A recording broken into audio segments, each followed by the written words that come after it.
உண்மையாவே உங்களை பார்க்கும் போதெல்லாம் ரொம்ப சந்தோஷமா இருக்குது. ஏன்னா நம்ம எல்லாமே ஒரு தளபதியுடைய குடும்பம். அந்த குடும்பம் தலைவருடைய முகம், தளபதியுடைய வார்த்தைக்கு கட்டுப்பட்ட ஒரு உண்மையான குடும்பம் எது என்று சொன்னால் இதுதான். இன்னைக்கு பார்த்தீங்கன்னா வேலை நாட்கள் எல்லாருமே இன்னைக்கு நீங்க இவ்வளவு பேர் வந்திருக்கீங்க அப்படின்னா தலைவர் தளபதிக்காக மட்டும்தான் என்பது இந்த நேரத்தில் தெரிவிச்சுக்க.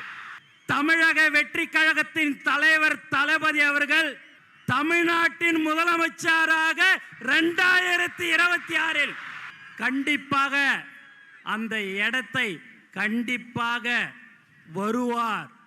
அதே போல் புதுச்சேரி மாநிலத்திலும் தமிழக வெற்றி கழகத்தின் ஆட்சி கண்டிப்பாக இருக்கும். ஏன்னா இங்க ரொம்ப முக்கியமா காவல்துறைக்கு ரொம்ப நன்றி, நிறைய ஒத்துழைப்பு கொடுத்தார்கள். மேலும் தலைவர் தளபதியை பார்க்கறதுக்கோசம் நீங்க ரொம்ப நாளை காத்து கொண்டிருக்கிறீங்க. காலையில 5 மணிலேருந்து எல்லாரும் நீங்க காத்திருக்கிறீங்க என்று சொன்னால் அதுதான் தலைவர் மேல் வைத்திருக்கிற பாசத்தின் காரணமாக, அன்பின் காரணமாக. வேற யாருக்காவது அனுமதி இல்லை, டோக்கன் கொடுக்கிறோம், QR கோடு, போலீஸ்ல 31 கண்டிஷன்லாம் போட்டு கொடுத்தாங்க. நீங்க எத்தனை கண்டிஷன் போட்டாலும் அந்த கண்டிஷனுக்கு உட்பட்டு நாங்க வருவோம்.